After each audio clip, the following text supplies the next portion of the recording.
Hi friends, I am Dr. Ghosh. Welcome to my channel Dr. Ghosh Presents. Today's video is on a homage to Pandit Ravi Shankar, the Sitar Maestro in his birth centenary.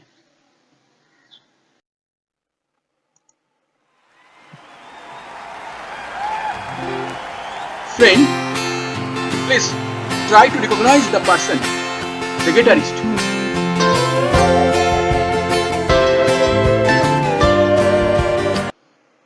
Yes, you are right. This is George Harrison, member of rock band Beatle of England. George Harrison called Pandit Ravi Shankar godfather of world music. Such was the erudition of Pandit Ravi Shankar in the field of music of the world.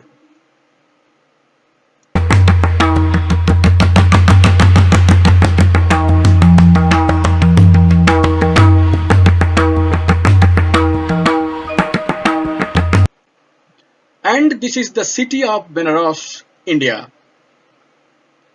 where Pandit Ravi Shankar was born in 1920, 7th April. His original name was Ravindra Shankar Chaudhary, though later he was popularly known as Pandit Ravi Shankar Sitar Maestro to the world. His father was Sham Sundar Chaudhary, the then statesman, barrister and a politician. His mother was Hemangini Devi. Pandit Ravi Shankar received his early schooling in the Bengali Tola High School, Benares.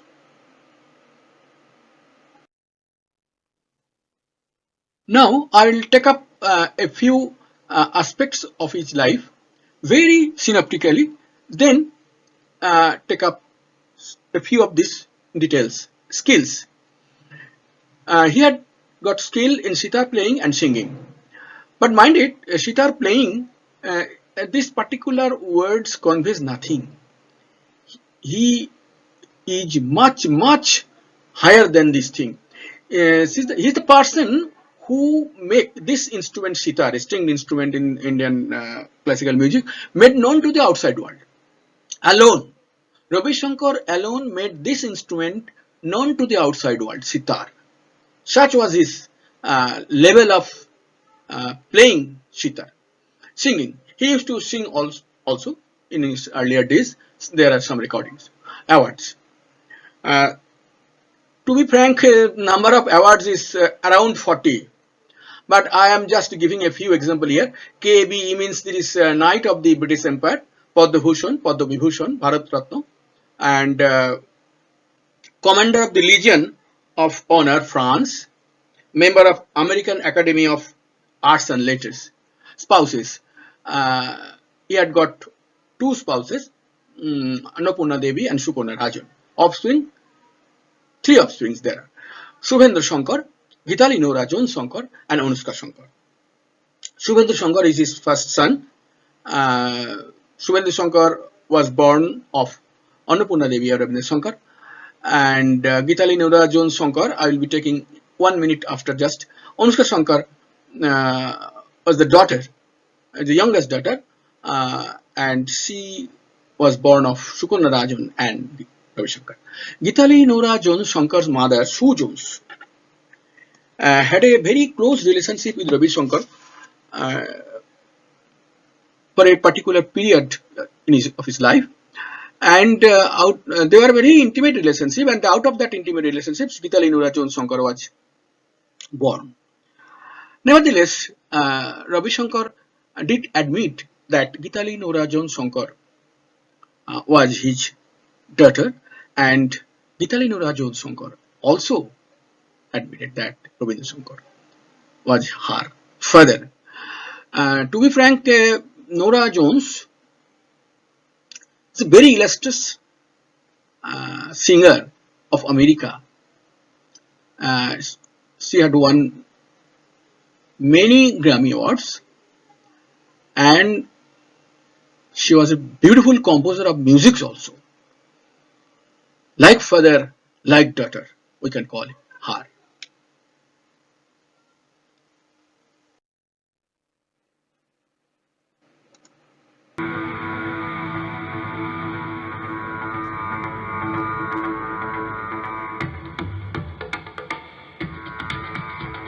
At the age of 10, Pandit Ravi Shankar used to tour with his elder brother's ballet troupe called Udaya Shankar Ballet.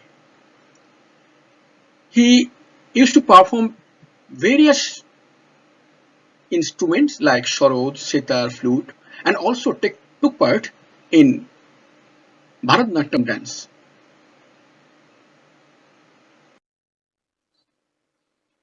In 1936, the then famous singer of Raja of Maihar, Alauddin Khan, performed a trip along with Uday Shankar.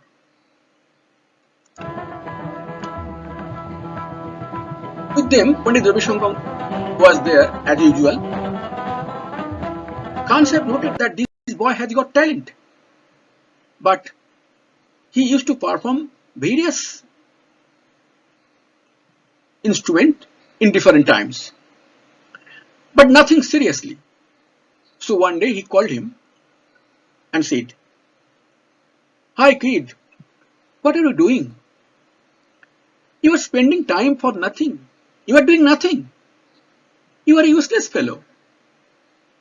If you want, if you want to learn some music seriously, please contact me." Ravi Shankar fell down from sky to earth. So long everyone was praising him. Everyone was praising him. He performed dance nicely. He performed sitar nicely. He performed sarod nicely. Now this time, Khan Sahib told him just the opposite. He just felt baffled. After a lot of thinking for 2 years, in 1938, Pandit Ravi Shankar went to Maihar, Madhya Pradesh, India, to get coaching from Ustad Khan Sahib. There, he started receiving coaching from him along with his 3 sons and 2 daughters.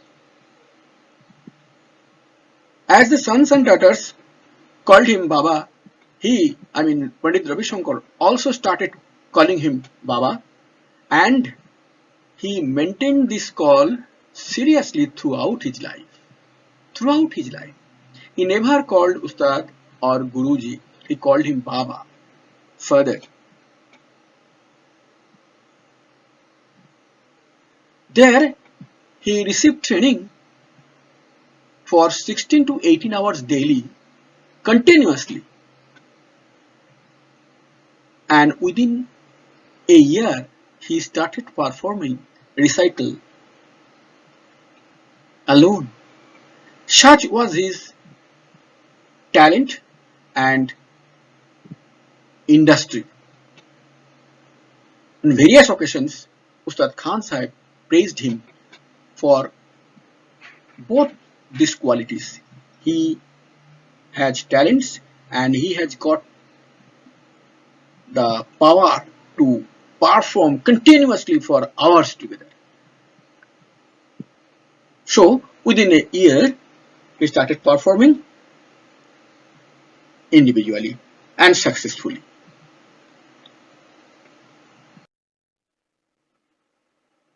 In 1941, Pandit Ravi Shankar was married to the youngest daughter of Khan Sahib, Annapurna Devi, at the instance of his elder brother Uday Shankar. And within a year, they got a son named Shubhendra Shankar.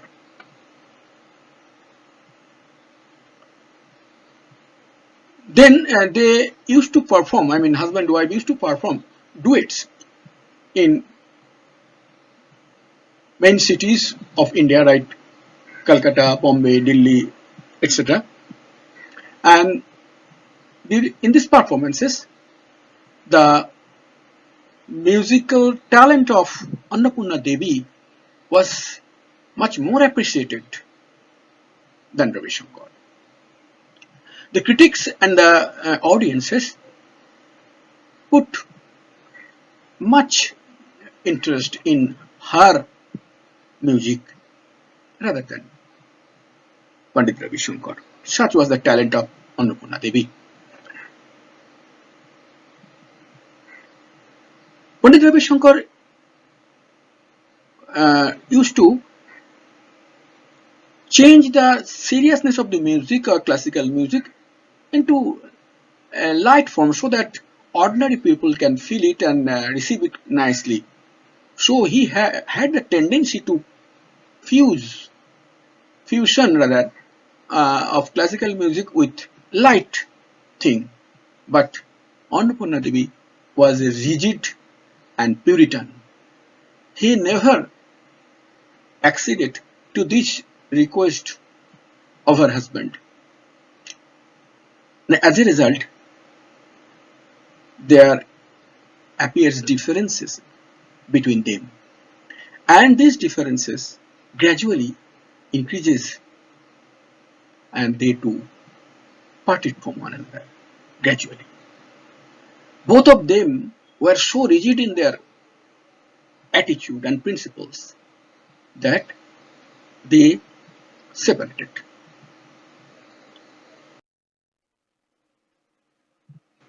Having received full training from Khan Sahib, in 1946, Panditji came to Bombay and joined Indian People's Theatre Association. There he composed musical scores for various dance dramas.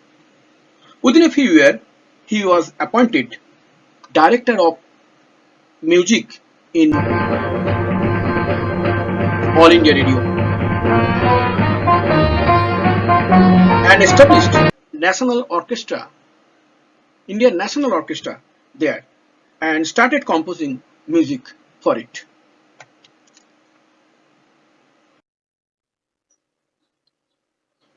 Yehudi Menuhin, the world famous American violinist, uh, had acquaintance with Ravi Shankar in 1952 when he came to India. Now he organized a show in New York in 1955 for demonstration of Indian classical music and invited Ravi Shankar to display his recital there. The program was sponsored by Ford Foundation. Ravi Shankar went to New York with Ustad Allah Rakha, tabla player, at once and displayed great musical course with Menuhin there.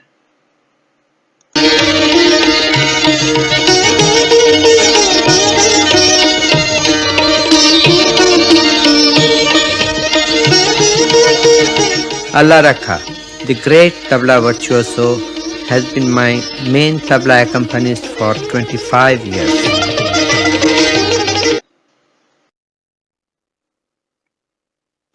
In 1956, he resigned from All India Radio New Delhi and went on tour to England, Germany, and America. His intention was to spread Indian music and popularize it in different Western countries. During this tour, he used to participate in interaction with small groups of local people, showing them techniques of his music as also listen to their music and learning the same instantly. He also fused their music with his own music and played the same before them. Most of them were deeply moved to listen to this type of fusion music. Actually, Ravi Shankar was a great master of fusion music. Naturally, everybody was moved. In the same year, his first long playing record was published from London with the name Three Ragas.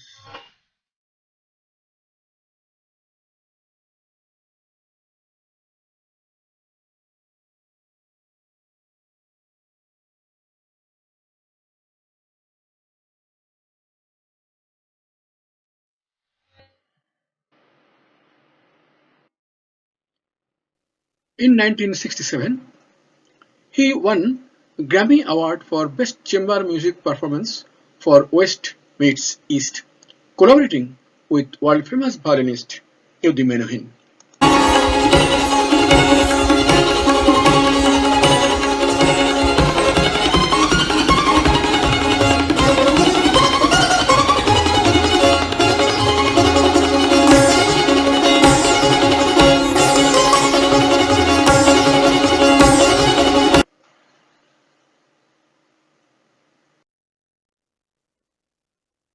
My Music, My Life, Ravi Shankar's but autobiography. He published it in 1968, and he also uh, took part in the direction of music in an American film Charlie in the same year. This is the first time that a non-American person get such assignments of music direction in an American film. This film was highly appreciated and a commercially uh, profitable proved to commercial profitable uh, entrepreneur. Meanwhile, in 1955, Satyajit Roy's film Pather Pachali won Grand Prix in the Festival of Cannes, France. And that film, the music director of the film was incidentally our Pandit Ravi Shankar. So naturally, the fame of Ravi Shankar again spread far and wide across the globe.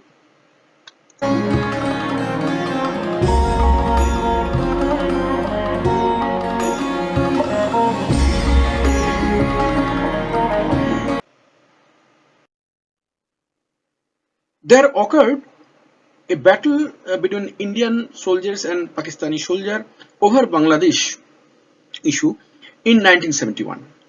Adding insult to the injury, there came a furious flood in Bangladesh. Ravi Shankar and George Harrison arranged a musical concert in Madison Square Garden to help Bangladesh with the proceeds of the concert through UNICEF. The concert was attended by Bob Dylan, Eric Clapton, George Harrison, and nonetheless Ravi Shankar. Well, Mama, take this badge off of me, 'cause I can't use it anymore.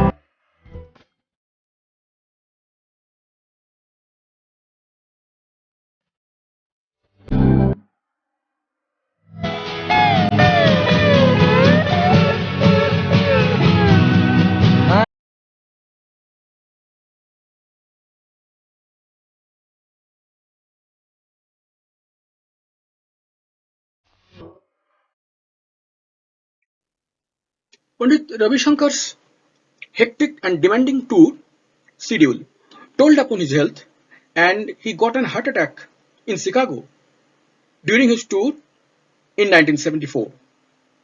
He was forced to withdraw from the tour. In 1981 came out his second concerto Ragamala, conducted by the eminent conductor Zubin Mehta of London Philharmonic. In that Ragamala, he demonstrated four different ragas. One of them was Iman Kallan.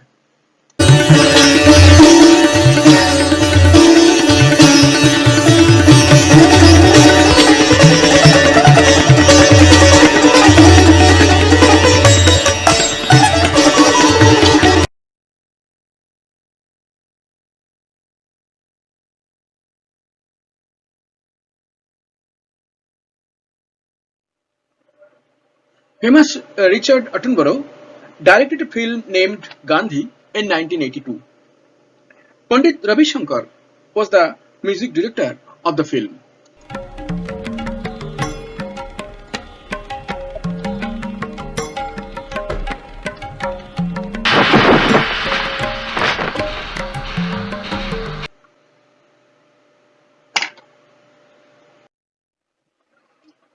He was elected a member of Rajya Sabha in Indian Parliament from 1986 to 1992. The then Prime Minister Rajiv Gandhi nominated him in this position.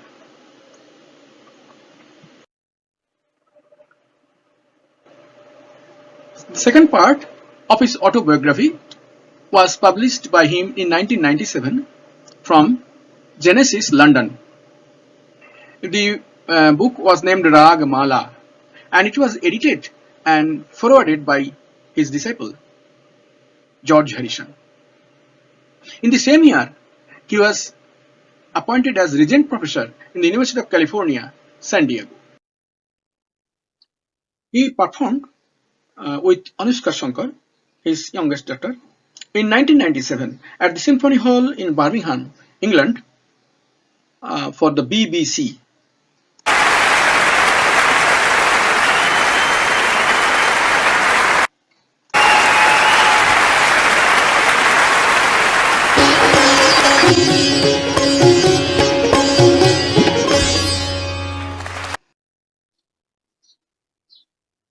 At the age of 92, Pandit Ravi Shankar, the godfather of world music, passed away in Scripps Memorial Hospital, La Jolla, San Diego, California, USA on 11th December 2012. Now, I would close this video with the words of Yehudi Menuhin, the world famous violinist of America. To me, his genius and his humanity can only be compared to that of Mozart's. Thank you for the viewing and listening.